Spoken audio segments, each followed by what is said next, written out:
Selling your startup is supposed to be the big payday. The moment everything you built finally pays off. But here's the thing.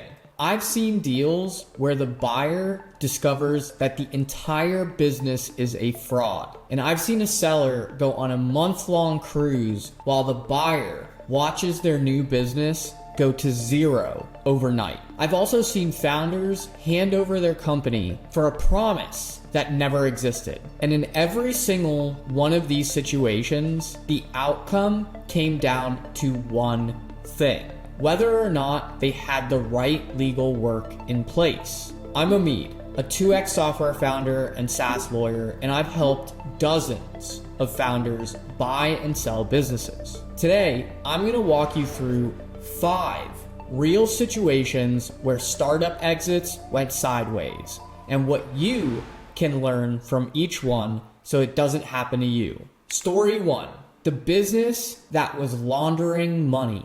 This is one that sounds like it came out of a movie, but it actually happened. We had a client, they were the buyer in this deal. After the deal closed, they started digging into the business that they had bought, and they discovered that the customers were all fake. The company they bought was laundering money. Now, imagine that for a second. You just spent real money acquiring what you thought was a legitimate business, and it turns out the whole thing was a shell. But luckily, the story doesn't end in total disaster for the buyer. All the contracts that we had drafted for them were ironclad. The purchase agreement and the reps and warranties, all of it held up. And that was because of the way those contracts were drafted and structured. So the buyer was able to get their money back. And that's the point. When you're buying or selling a business, the contracts are the safety net. If they're done right, they protect you, even in the worst case scenario. But if they're done poorly, you're exposed to everything. The lesson here is simple. Reps and warranties in a purchase agreement aren't just legal formalities. They're the mechanism that protects you if the other side lied about what you were buying. The seller makes promises about the condition of the business, the financials, the customers, the legal compliance, and if those promises turn out to be false, you have legal recourse. Without those protections, drafted properly, you're stuck with whatever you bought. Story 2, the Google Ads account that killed a business. This next one is a painful one because it was completely avoidable. A buyer went to purchase a business. They didn't use a lawyer when they bought the business. They handled the transaction themselves using templates, and the deal closed. Everything seemed fine, and then the buyer realizes that one of the core assets of the business, the Google Ads account, can't be uncoupled from the seller's personal Google account. And this is where it got ugly. The seller was unwilling to hand over their entire Google account to the buyer. Because of the way Google's systems work, the ad account couldn't just be transferred on its own. The buyer now owns a business that effectively went to zero overnight. The thing that was driving all the revenue, which was the ad account, wasn't actually part of the deal that they agreed to. And what did the seller do? Went on a month-long cruise right after the transaction closed. This turned into a multi-6-figure lawsuit. When they looked back at the purchase agreement, the seller had left that asset off of the list of assets being transferred. Whether accidentally or not, this is exactly why you need a lawyer when you're buying or selling a business. A lawyer absolutely would have gone through every single asset and made sure it was accounted for in the purchase agreement. A lawyer would have flagged the Google Ads account and made sure there was a clear transfer mechanism in place before the deal closed. When you're buying a business, the purchase agreement needs to list every asset that's being transferred. If it's not on the list, it's not part of the deal. By the way, if you're buying or selling a business and you want to make sure that you don't end up in one of these situations, click the first link in the description and book a free consultation with me. I've been on both sides of these deals as a founder and as a lawyer, and my goal is to make sure the deal is structured so you're protected no matter what happens. Anyway, let me keep going. Story 3, the technology that never existed.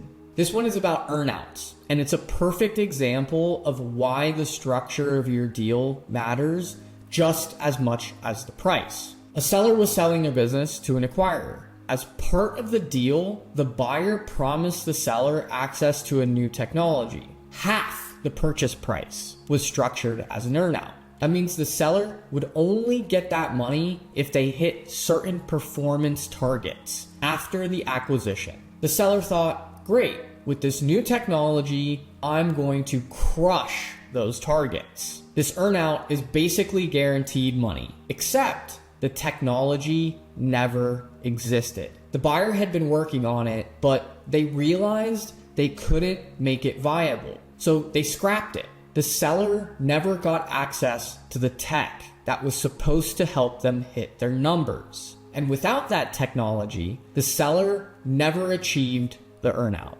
So half the purchase price was simply gone. Here's what should have happened. The seller should have made the earnout contingent on having access to that technology. If the buyer is promising you a tool or a resource as part of the deal, that promise needs to be baked into the contract with real consequences. If there's no access to the technology, there should have been a remedy. Something like the full earnout becoming payable regardless, or the ability to pursue a claim for fraud because the buyer promised access to something they couldn't deliver. Earnouts are one of the most dangerous parts of any acquisition. They sound great on paper, big headline number, everybody's happy, but if the conditions aren't structured properly, you can end up doing all the work and getting none of the payout. Story number 4, the fake acquisition meeting. This one I see all the time, and it's becoming more common. In the last 12 months alone, I've seen 3 of these cases. A founder, usually early stage, connects with a company. The company says something flashy like, we'll invest $5 million into your company, or we'll acquire your startup for $100 million. The founder gets excited. Obviously, who wouldn't? They schedule meeting after meeting with the startup. Then the founder shares their roadmap, their technology, their strategy, everything.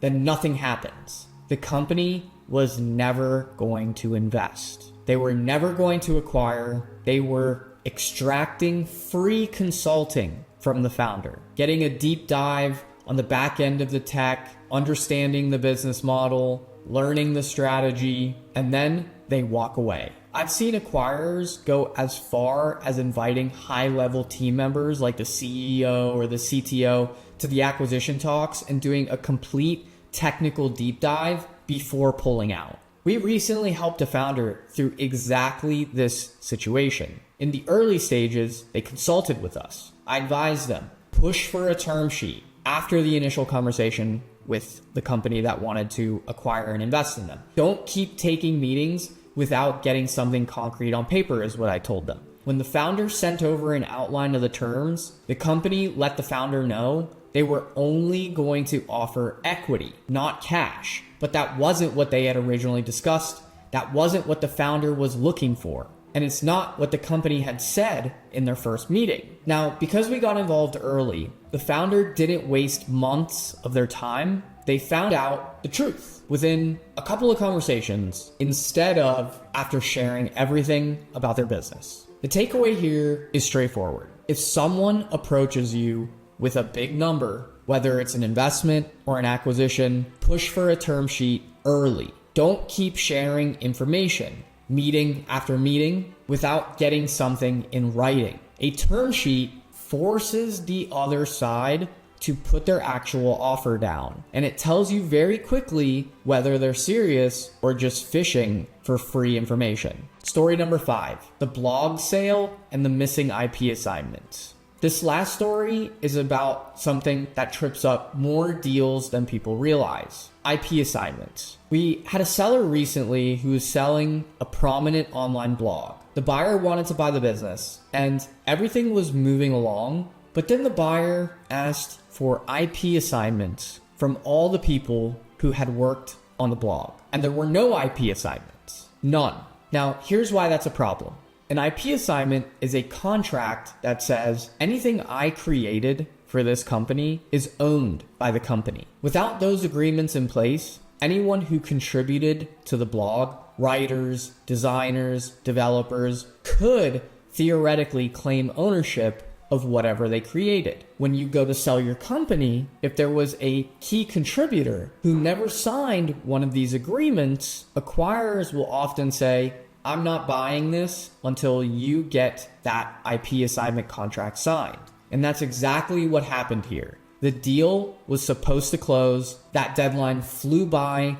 A month later, the seller was still trying to get it done. We told the owner to offer the people who worked on the site $500 if they signed the IP assignment within 24 hours and $100 if they signed after 24 hours. Within 24 hours, every single IP assignment was signed and the deal closed. But think about what could have happened if those people said no. The deal could have fallen apart entirely, all because of a contract that should have been signed on day one. This is why I tell every founder from the very beginning, everyone who touches your company needs to sign an IP assignment. Founders, employees, contractors, consultants, vendors, suppliers, everyone. Even if your girlfriend gave you an idea that you incorporated into your company, she needs to sign an IP assignment. I'm not joking. Get these agreements in place early so they don't blow up your deal later. Every one of these stories has a common thread. Whether you're the buyer or the seller, the outcome comes down to the legal work. The contracts are the safety net. So if you're thinking about selling your business, or if someone has approached you about an acquisition or investment, don't go into it without the right legal support. I've been a founder. I've been through these situations. And at Optimus Legal, we help founders navigate these deals every single day so they don't get taken advantage of. To see where you might be exposed, click the first link in the description to book a free consultation with me. I'll take a look at where you're at and make sure you're set up to close the deal on your terms. Again, book a free consultation below, and if you want to see the most common legal mistakes startups make, then watch this video next.